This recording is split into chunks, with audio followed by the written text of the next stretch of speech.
asked you guys on Instagram what you need help with in your life right now, and I had y'all choose between love or money, and everybody said money. I had some love, so maybe I could do that next week, but this is a collective reading on money. On a full collective level, we're all coming to terms with what money means in our lives.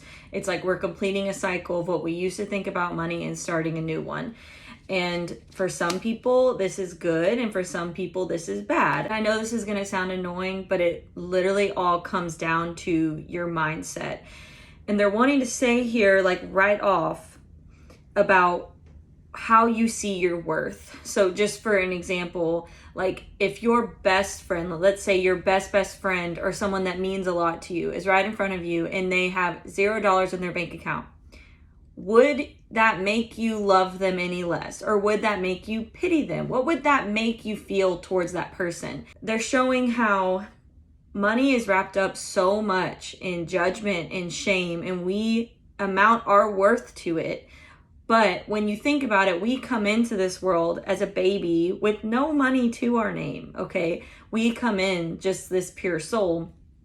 That's where your worth is.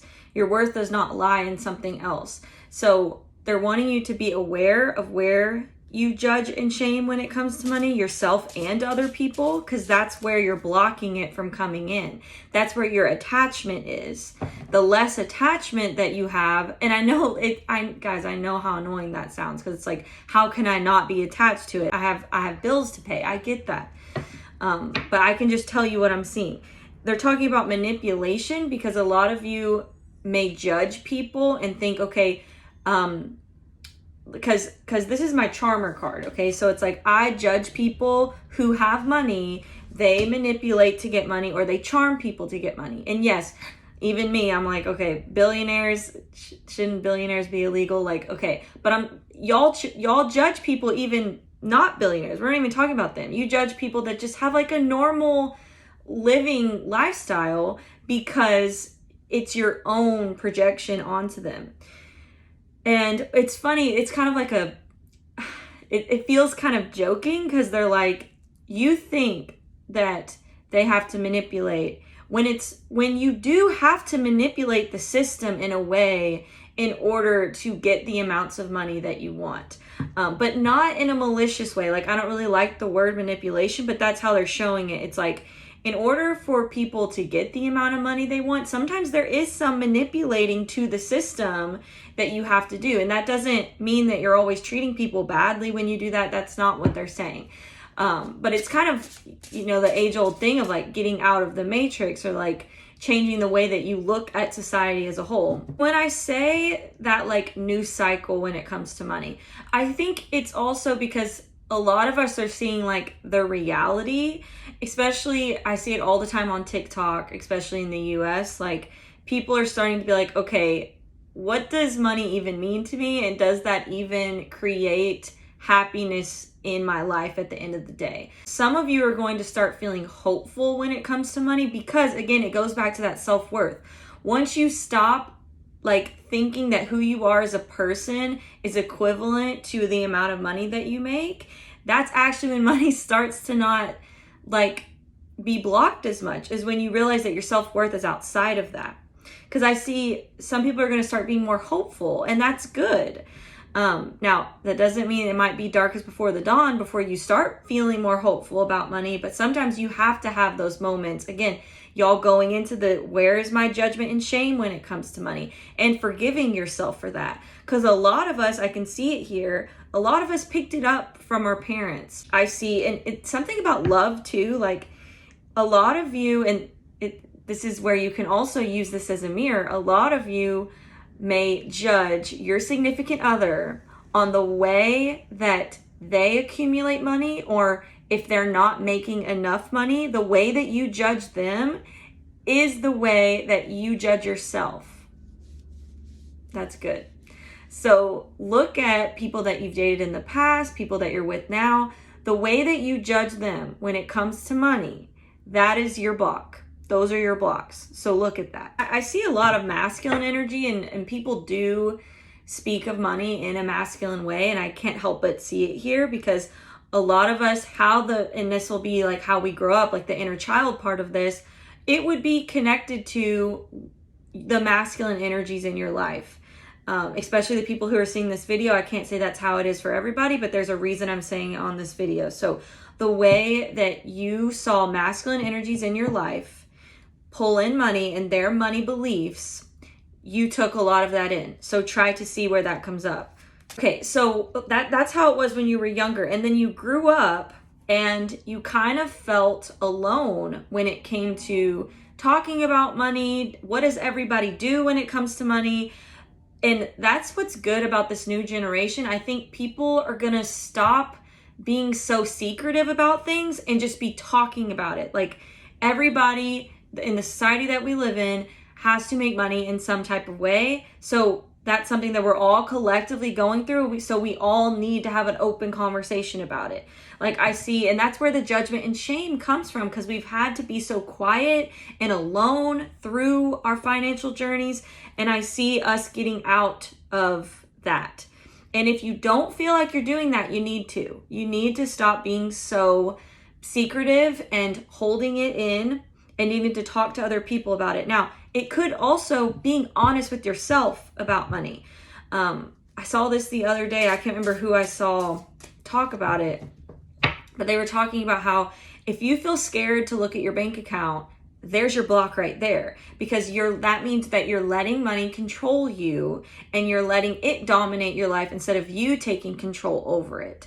And that again is about like that secretiveness, that like that shame, you having the ability to be very open and vulnerable with yourself. Like, some of you need to be journaling this out, getting honest, talking to friends about what you're going through financially, because it makes the shame fall away. Because you'd be surprised, and that's what they're showing here, the things that y'all think you're alone in, everybody else is going through it too. Even if you think, like, let's say you have certain friends or family that make so much more money than you do, you may think, oh, they don't have the same money issues that I do. But they do. They do. Everybody does. Let's say someone's living paycheck to paycheck and they're only making a lower amount of money. But even if they're making a higher amount of money, they could still be living paycheck to paycheck, because there's still the same money blocks going on. And that's where, again, some of us, we live in shame about our feelings towards money when everybody's going through the same thing. Okay, putting things in perspective, and I know this is going to sound annoying, but they're wanting you to put things in perspective when it comes to how much that you actually have and I shouldn't say should, but need to be grateful for. How much you have to be grateful for.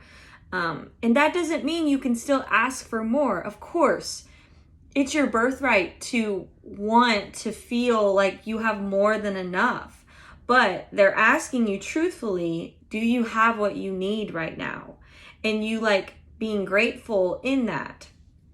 Yeah, it's like, okay, it's choosing between these two. Are you grateful that you have what you need, or are you shaming and judging yourself that you don't have what these other people have? And again, that goes back to, where does your self-worth actually lie? And I'm seeing a lot of you need I know this is like so cliche, but you need like a typical routine. Like, some of you need to make sure that you have certain stability and security in place. Like, you have certain things you do every day that are going to assure that money is coming in. But you have those certain routines in place so that you can feel creative in the in-between. You can have that feminine energy in the in-between.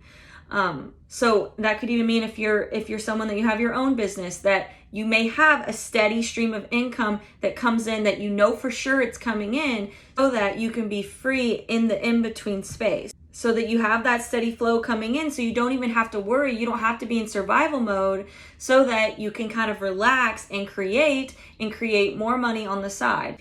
And the routine, when I say routine, it doesn't even have to be about money too. It could literally just be you do these certain habits on the day-to-day that you know are going to make you feel better. And because you do those things every day, it makes you trust yourself. When you trust yourself and you feel capable, that's when, okay, I feel capable with this. That means I can feel capable with another area of my life, which could be money. So it's bigger than just money. It's about having those things in place so that you have this good balance of masculine and feminine. This is big too. And I think, I've seen this collectively a lot, where some people are going to be questioning what we do with our money. And the guides are wanting you to be like, I don't care what y'all think. Like, I get to do what I want to do with my money. My money is good money. And if I want to do not the typical route of what everybody else does, then that's my business. Because I see a lot of y'all gonna have to like stand your ground and be like, no, this is what I want to do with my financial life. And people are gonna have to just get off your back, because what y'all are choosing to do is the new earth. And I don't even like saying new earth, but like the way that we start to use our resources is going to be our new way of being, is our new way of life. And I see a lot of people just going against the grain when it comes to money. And I'm not saying, again, this goes back to like that manipulation that's not like evil manipulation. It's like, I'm going to use this system to my benefit. I'm not going to do the typical route of what everybody else did with money. I'm going to do what I want to do with it. That's the future, guys. And if you have a dream, when I say that, if you have a dream in mind of what you've wanted to do, if that's like, I see people homesteading and going to live in a van. If you want to Airbnb a place, like, it doesn't matter what it is. But if you have something in mind already, that's the direction that you're supposed to go. But it's going to take courage, because again, it's going against the grain. But that's actually how more money is going to be able to flow to you. It's manifestation. It's trusting a higher power. But it's inevitable if you follow these steps. Hope this helped you. And tell me if y'all have any questions about love. I'll do that next week. Thank you.